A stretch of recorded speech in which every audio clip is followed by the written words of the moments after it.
When Roman soldiers defeated Queen Zenobia's army near Antioch in 272 CE, her commanders expected they would be killed quickly.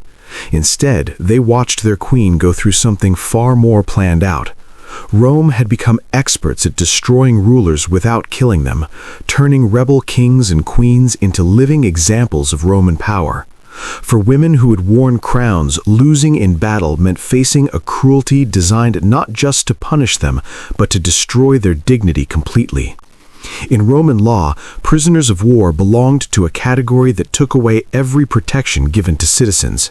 The rule called jus gentium, or the law of peoples, said that losing in battle turned free people into property.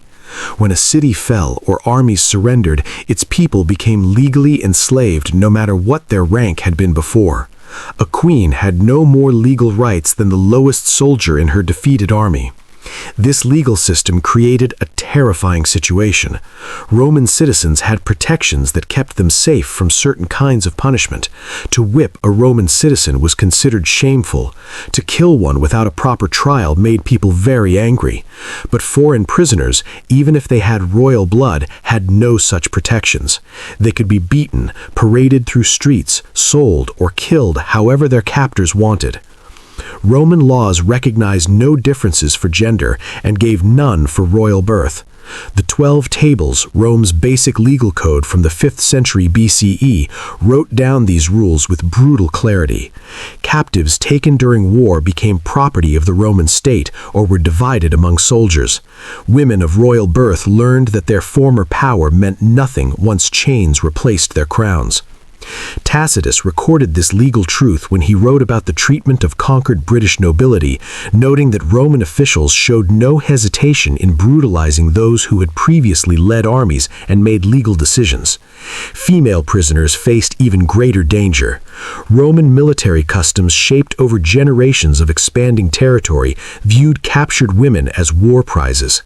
While some elite prisoners might be kept in relatively comfortable conditions, waiting for ransom money or diplomatic exchanges, most faced immediate humiliation. The difference between military prisoner and slave existed only in theory. In practice, defeat erased all former status, leaving captive queens defenseless against treatment that would have been unthinkable if they had been Roman citizens. Behind every Roman military campaign existed a dark economy built on human suffering. When legions marched into conquered territories, slave traders followed closely behind.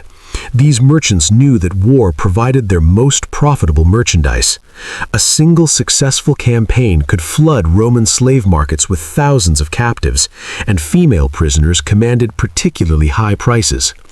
The slave trade operated with cold efficiency. After a city surrendered or an army was defeated, Roman commanders organized the captives for sale. They separated families without hesitation. Children were pulled from their mother's arms. Husbands and wives were divided and sold to different buyers. The merchants examined captives like livestock, checking their teeth, muscles, and overall health. Young women faced the most degrading inspections, as buyers wanted to assess their value for different types of labor. Prices varied depending on age, health, skills, and appearance. A healthy young woman might sell for several hundred denarii, while children brought lower prices. Skilled craftspeople, teachers, or those who could read and write commanded premium prices. But royal captives presented a special case. Sometimes they were worth more because of their famous names. Other times, commanders kept them specifically for triumphal parades rather than selling them immediately. The profits from selling war captives helped fund Rome's military machine. Soldiers expected their share of the money from slave sales as part of their compensation. Generals became wealthy from their portion of the proceeds. The Roman treasury took its cut as well. This system created a terrible incentive. The more people conquered and enslaved, the more money everyone made. Wars weren't just about territory and power, they were also about profit. Slave markets existed in every major Roman city.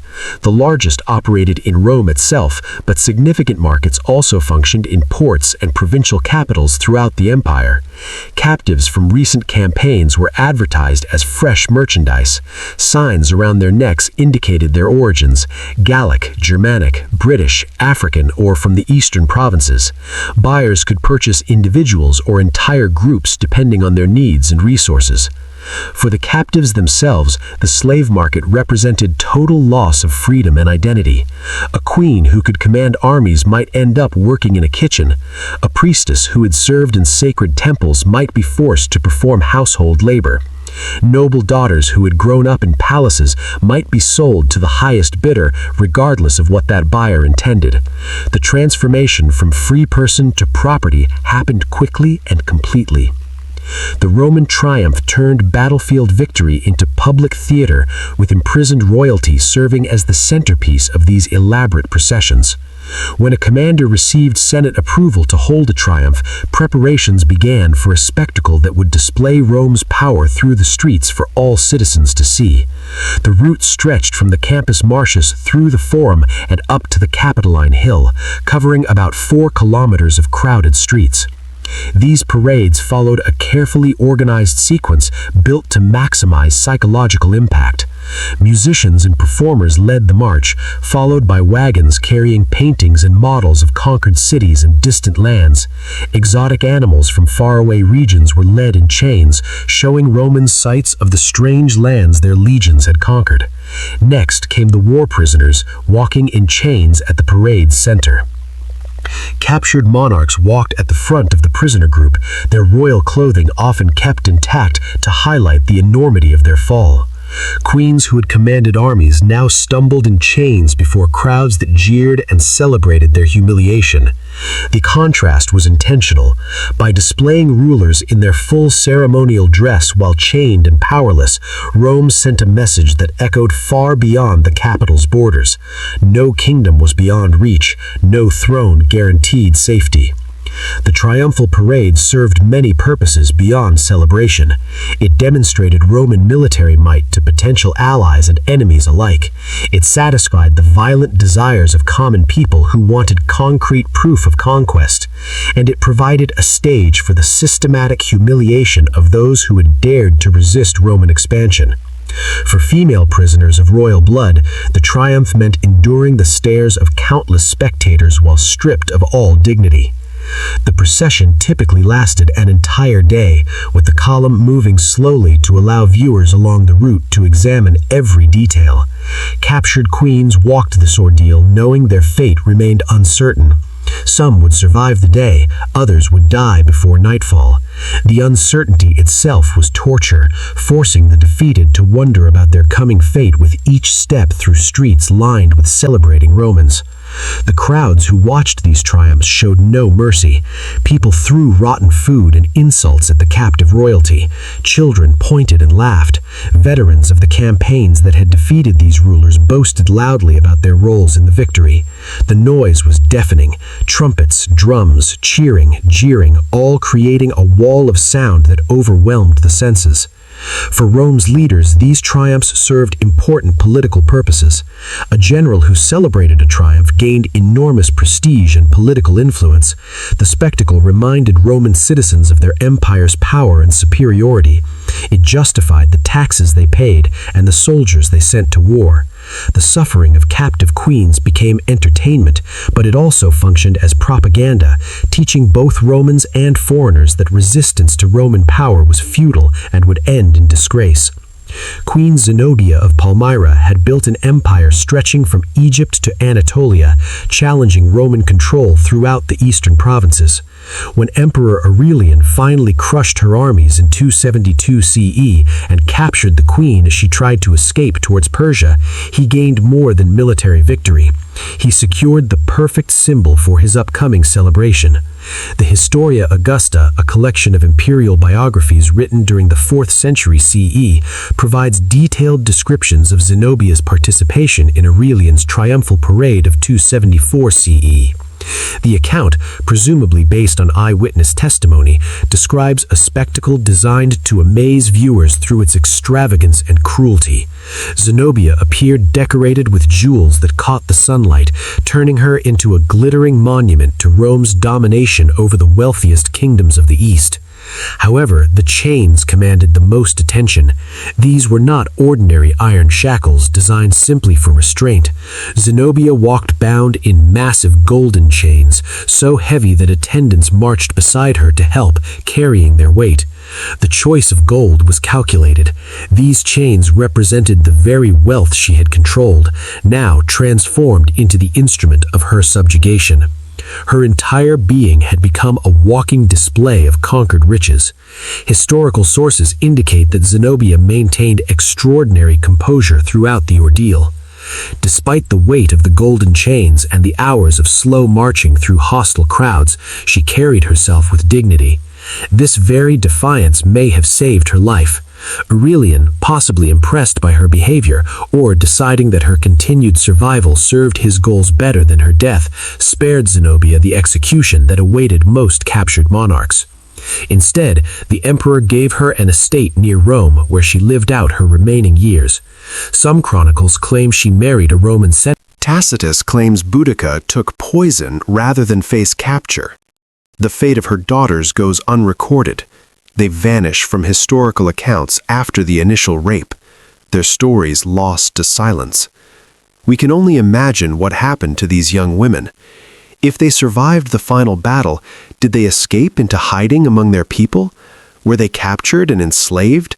Did they die alongside their mother, choosing death over capture? The historical record provides no answers. Their suffering, which sparked a rebellion that nearly changed British history, led to no redemption or justice for them personally. They disappeared into the darkness that swallowed so many victims of Roman conquest. Boudica's story became legendary, but that fame came at the cost of incredible suffering for her and her family. The abuse that drove her to rebellion exemplified Rome's callous treatment of conquered queens and their families. The fact that even Roman historians like Tacitus found the treatment excessive shows how brutal it truly was. Long before Boudica or Zenobia, another queen dared to challenge Roman authority. Teuta ruled the Illyrian kingdom along the Adriatic coast around 231 BCE. Unlike many queens who inherited peaceful kingdoms, Teuta embraced the warrior traditions of her people. She commanded fleets of ships that raided merchant vessels and controlled the sea trade routes. Illyrian piracy had long troubled Greek and Roman merchants, but under Teuta's leadership, these raids became bolder and more organized. Her ships attacked vessels carrying goods to Italy and Greece, capturing cargoes and demanding tribute from those who wanted safe passage. The wealth from these raids enriched Teuta's kingdom and strengthened her power. Rome, already growing into a major power, sent ambassadors to demand that Teuta stop the piracy. According to Roman sources, Teuta responded arrogantly, telling the ambassadors that her people's traditions of sea raiding were none of Rome's business. One Roman ambassador reportedly spoke insultingly to the queen, and he died shortly afterward under mysterious circumstances. Whether Teuta ordered his death or not, Rome blamed her. This incident gave Rome the excuse it needed to intervene in Illyrian affairs. In 229 BCE, Rome launched its first major military campaign across the Adriatic Sea, sending a large fleet and army against Teuta's kingdom. The Illyrian War, as it came to be called, marked Rome's first significant involvement in the eastern Mediterranean. Teuta fought back with determination, using her knowledge of the coastal waters and her people's naval skills. But Roman military might proved overwhelming. City after city surrendered to Roman forces or switched sides. Teuta's allies abandoned her. Within 2 years, her kingdom lay in ruins. Unlike many conquered rulers, Teuta apparently wasn't captured and paraded in a Roman triumph. Some sources suggest she surrendered on terms that allowed her to remain as a puppet ruler of a much smaller territory, stripped of most of her power and forced to pay tribute to Rome. Other sources claim she fled into exile or possibly committed suicide rather than accept defeat. The historical record on Tota's final fate remains unclear, but what's certain is that her defeat opened the entire eastern Adriatic to Roman control. The war against Tota began Rome's centuries-long expansion into Greece and the eastern Mediterranean. One queen's defiance of Roman demands had triggered a war that changed the balance of power throughout the region. Tota's story shows that even queens who tried to maintain their people's independence through military strength couldn't withstand Rome's growing power. Her kingdom's traditions of sea raiding, which had enriched her people for generations, became the justification for Roman conquest. Like so many other rulers who resisted Rome, Tota discovered that independence was impossible once Rome decided to intervene. Not every captive queen endured the humiliation of Roman triumph. Some chose death instead, and their stories became legends that echoed through ancient literature. Sophonisba, a Carthaginian noblewoman who lived during the Second Punic War, became famous for this very choice. Sophonisba was the daughter of Hasdrubal, one of Carthage's leading generals. For political reasons, she was married to Syphax, a king of Numidia, in what is now Algeria. This marriage was meant to keep Syphax as Carthage's ally in the desperate war against Rome. Sophonisba reportedly convinced her husband to break his earlier alliance with Rome and support Carthage instead. When Roman forces under Scipio Africanus defeated Syphax in 203 BCE, they captured both the king and his queen. A Numidian prince named Massinissa, who fought on Rome's side, saw Sophonisba and immediately fell in love with her. He married her quickly, hoping this would protect her from being sent to Rome as a captive. But the Roman commanders objected. They wanted Sophonisba sent to Rome to be displayed in triumph as the woman who had turned an ally against Rome. Massinissa was told he must give up his new wife to Roman custody. Massinissa faced an impossible choice: obey his Roman masters or protect his wife. According to the legend, he chose a middle path. He sent Sophonisba a cup of poison, telling her that this was the only way he could free her from Roman captivity. The message was clear: die with dignity as a Carthaginian noble, or live to be humiliated in Rome's streets. Sophonisba drank the poison without hesitation. Her last words, according to ancient writers, expressed no regret. She died as a free woman rather than becoming Rome's captive. The story of Sophonisba became famous throughout the ancient world. Writers, poets, and artists returned to it again and again. For Romans, it showed the nobility that could exist even among their enemies. For those who feared Roman power, it offered an example of choosing death with honor over life in degradation. But we should also see the tragedy in Sophonisba's story.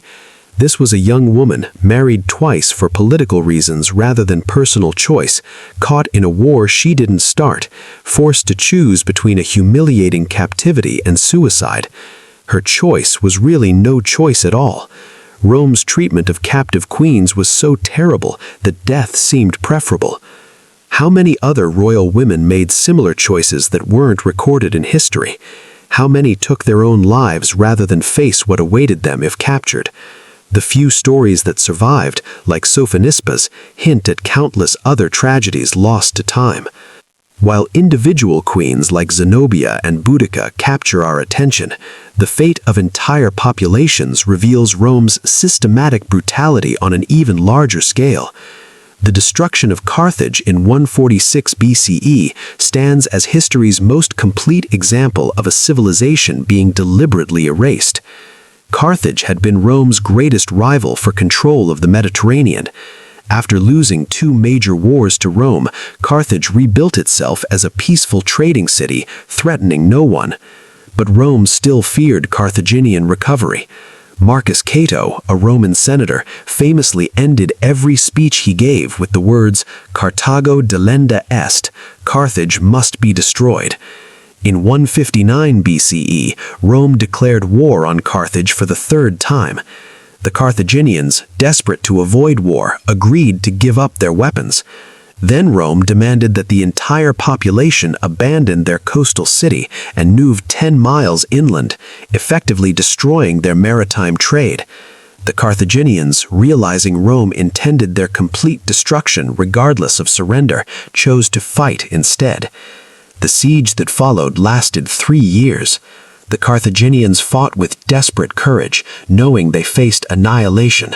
Women cut their hair to make bowstrings. Citizens tore down buildings to use the materials for weapons and fortifications. When the Romans finally broke through the walls in 146 BCE, fighting continued house by house through the streets. The destruction was methodical and total. For 6 days, Roman soldiers killed inhabitants and burned buildings. 50,000 survivors, all that remained of a city that once held perhaps 700,000 people, were enslaved. The city was razed so completely that later Romans claimed salt had been spread on the ruins to make the land infertile, though modern historians doubt this detail.